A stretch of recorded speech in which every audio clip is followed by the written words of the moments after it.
Okay, good afternoon, ladies and gentlemen, and welcome to the Bellows Falls Middle School. My name's Tim Doherty, and this is the Bellows Falls Middle School Renovation Committee.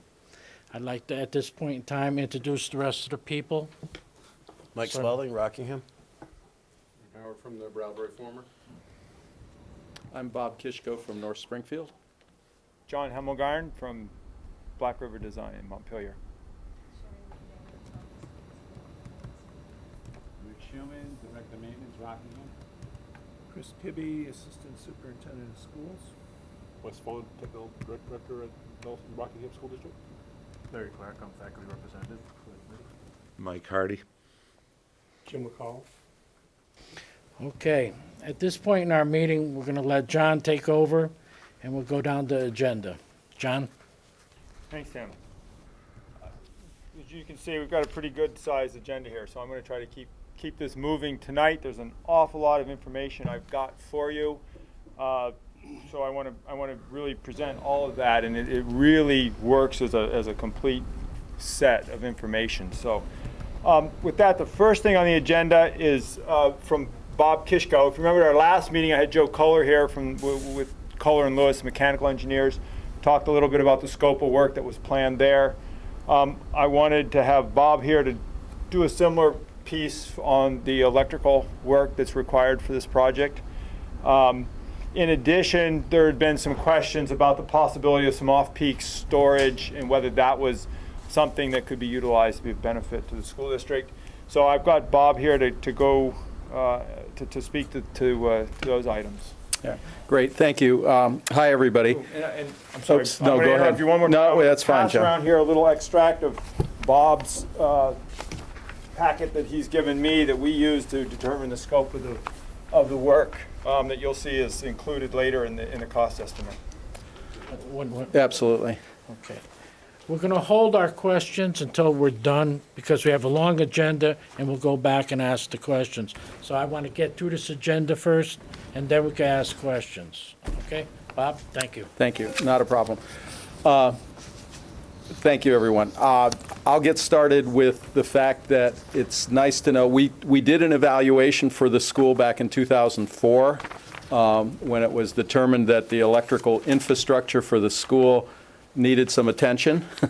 And as a result of that, we did some plan sets and some documents that were bid, and because of budget constraints and whatever else none of that work was implemented. Needless to say, since 2004, 2010, the 6 years that have passed, there's been some remedial upgrades, but it's been very little. So the school is in the same condition that it was in 2004, essentially on the electrical side. For those of you who may not know, the electrical service originates outside from 3 pole-top type transformers that Green Mountain Power has that are on a platform, and it's distributed underground to a very old electrical distribution panel. From that electrical distribution panel, which I think was the old cold storage bin, cold storage silo, cold storage area, it's distributed throughout the school into various electrical distribution panels, electrical panels that are scattered throughout the building. In looking at the infrastructure in 2004 and our follow-up work, that infrastructure has met its serviceable life, and our recommendation back in 2004, as it is now, is that needs to be upgraded. Certainly the incoming service would remain the same. It's a 208Y 120 volt system, so there's no reason to change that. There's no reason to go to a different voltage. That's the utilization voltage for the facility, so that all makes sense. In addition to that piece of the infrastructure, and you've got a difficult building to get around in because of the fact that you've got the auditorium and the gymnasium in the middle of the space, I'll say, or in the middle of the building. How you get to an electrical panel that's at this corner of the building is fairly difficult. That's the reason the distribution costs were quite high when this project was bid in 2006, and will continue to be that, although because of the price of and the competitiveness of what's happening in the marketplace right now, it'll be a good time to bid a project like this, in my opinion, over the next couple of years, because we've seen prices go down as a result of the economy, so it's a good time to bid a project like this. In addition, is when the scope of this work is greater, like we've discussed, pulling all the ceilings down is part of the work we're going to do anyway because the ceilings are in lousy shape. And you have to pull all the ceilings down to get all the mechanical pipes in there and the Right. ductwork and whatnot. So You can augment that with the right, electrical all system. that work only has to happen once, pulling the ceilings Exactly. down and putting it back, and it's not piggyback onto just an electrical project. Yeah, and whenever you break out a just electrical project, those prices tend to be higher as a result of the work that was scheduled to be done in 2006. So on the distribution system, it served its life. It's time to upgrade it. It's time to get some new panels and some new basic. It's kind of think of it as a skeleton. It's time to get those bones replaced and augmented with, new knees and new hips and the rest of it. The other item that's very important to the school, there's many items. The lighting is also in need of upgrades. You've obviously got fluorescent lighting.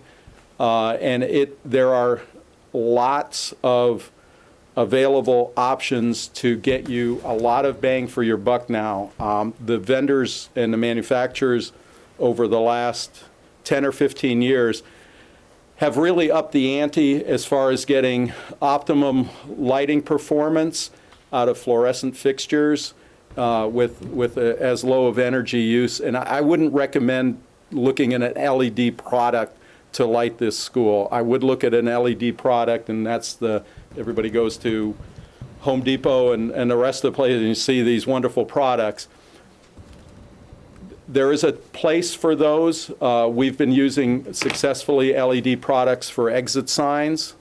We have used successfully and continue to LED products for exterior lighting. It has not. And for some accent lights here and there, you can use that product. It has not gotten to the forefront to where you'd want to do a room like this in an LED. So don't be thinking that way. Be thinking more conventional. We now have an opportunity with some of the new fluorescents that are being offered to get 50,000 hours of lamp life out of fluorescent tubes and fluorescent systems. So I would definitely recommend that. And that's typical for the entire school. The fixtures that you have in place, it's time to upgrade those. And you'll see a considerable amount of energy savings as a result of that. The other item that's important, very important to the school, is an upgrade to the fire alarm system. What we would recommend, and we just recently did this several projects over in the Claremont school system, is to an addressable fire alarm system. And what that is, from a maintenance standpoint, each and every individual device that you see here, you've got a couple of heat detectors in the space, have a specific address. That specific address is for that particular device. So if there's an opportunity for one of those devices to be just maybe have some trouble, smoke got in it for whatever reason, or dust or whatever,